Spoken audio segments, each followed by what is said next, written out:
The Texas Vampires. It sounds like the name of a biker gang from a bad TV show. It sounds like a 90s rave club in Austin wherever people think that eyeliner makes you look edgy. It sounds like a drama in which Jonah Hill and Nick Cage play two men from Houston who have to steal Liberia's oil. But beyond those other things that it so obviously is, the Texas Vampires refers to researchers from Baylor, Texas, and the blood that they stole sparks one of the biggest questions on the horizon of our species. And like all great stories, it starts with a bit of incest.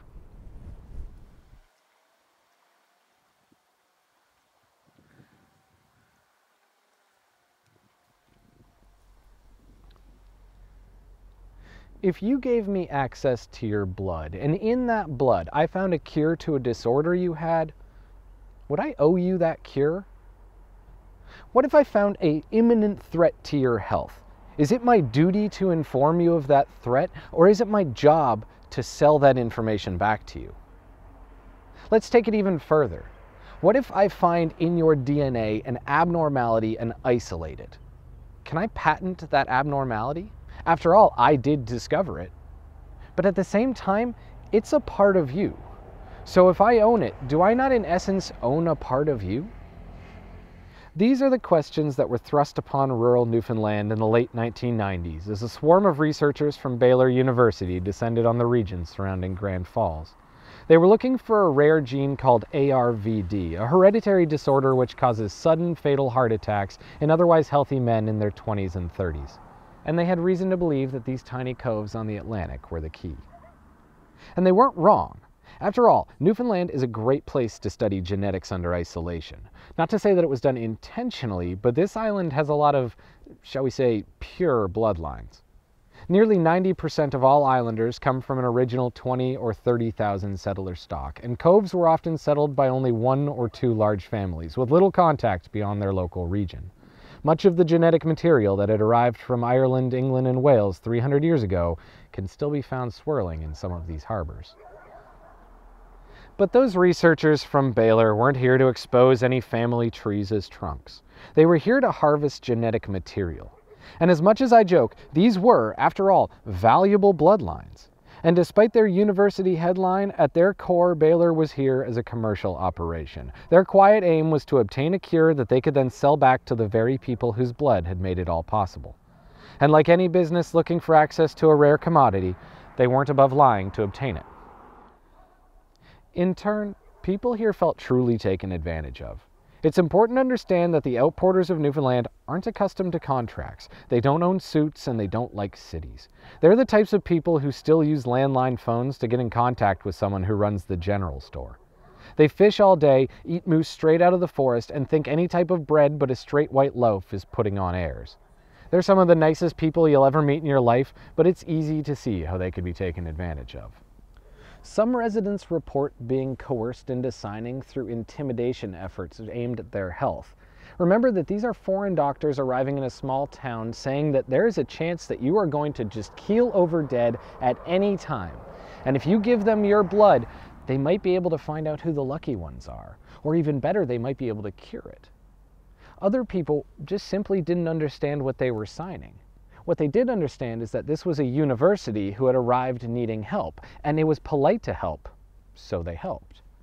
It was only after everybody left and the information stopped coming that they started to ask, what happened to us? The CBC did an investigative report and asked Baylor directly what they'd intended to do to make it right, but the university simply refused to answer any questions. They had the blood now, and that was that. Eventually, using the samples they'd obtained in Newfoundland, the team of researchers announced they'd isolated the gene that causes ARVD, a potentially lucrative breakthrough. And while I sympathize with the outport Newfoundlanders, I do understand where the researchers are coming from. It isn't as though they're trying to do evil. From their point of view, they're ultimately helping the Newfoundlanders. By commercializing their genetic problem, they're allowing them the opportunity to purchase back a solution. And while some people might focus on the word purchase, they're choosing to focus on the word opportunity. It's better than the no solution that they had before. I think that the real issue here was that this was a bit of true Texas culture misunderstood in the Newfoundland ear. For a people long accustomed to Canadian government health care, they couldn't imagine that due to a hastily signed contract, the right to their DNA might no longer be theirs, that the doctors weren't there to help them. The problem that we face is deeper than simply who owns which blood, because the real issue at stake is who owns the genetics within. We are quietly sitting on the bloom of a very different time genetically. Biotech is the new space race. And just like the information age has stolen our data and monetized it for their profit, so too will the geneticists. From the labs of Baylor University, they've already begun. Which isn't to say that's by definition bad. I believe that both sides have valid reasons supporting their points. Information is money, I get that. But it does raise questions. Let's say that a company finds a variation within your DNA for the cure for Huntington's. Hundreds of people around the world would pay you millions for it, and any company that could isolate that gene would be handsomely rewarded. But if this company is going to be turning a profit from a cure that's based on access to my DNA, shouldn't I be the one selling my DNA on the open market? Why let them do it? If the point of profit making in pharmaceuticals is that it's the person taking the risk who profits, shouldn't the person who might die at any given time be the one considered taking the risk? In effect, doesn't that mean that these researchers from Texas just conned foreign citizens out of valuable property? Raw ore may not be steel, but it's still considered valuable.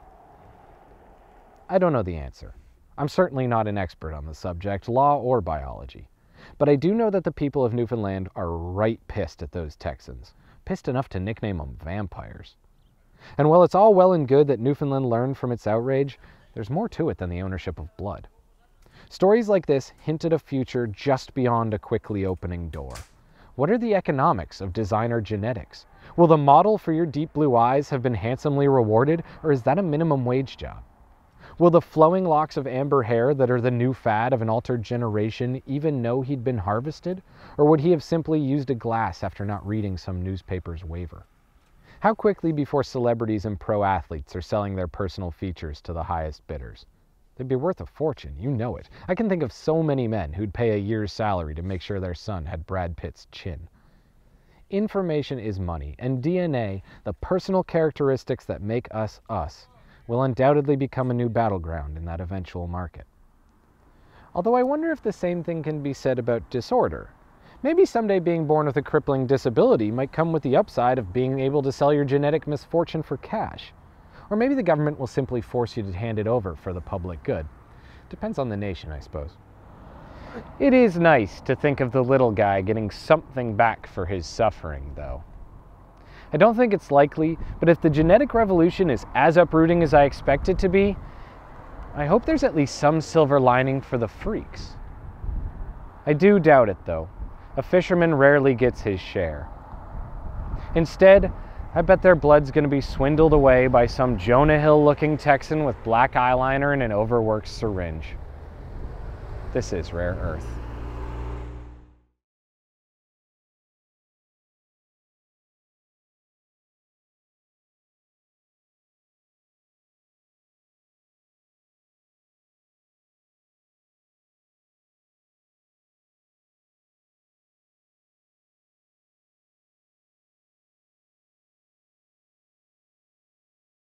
I know in Alberta they've had some pretty big ones already. I got a brother in Edmonton. Yeah.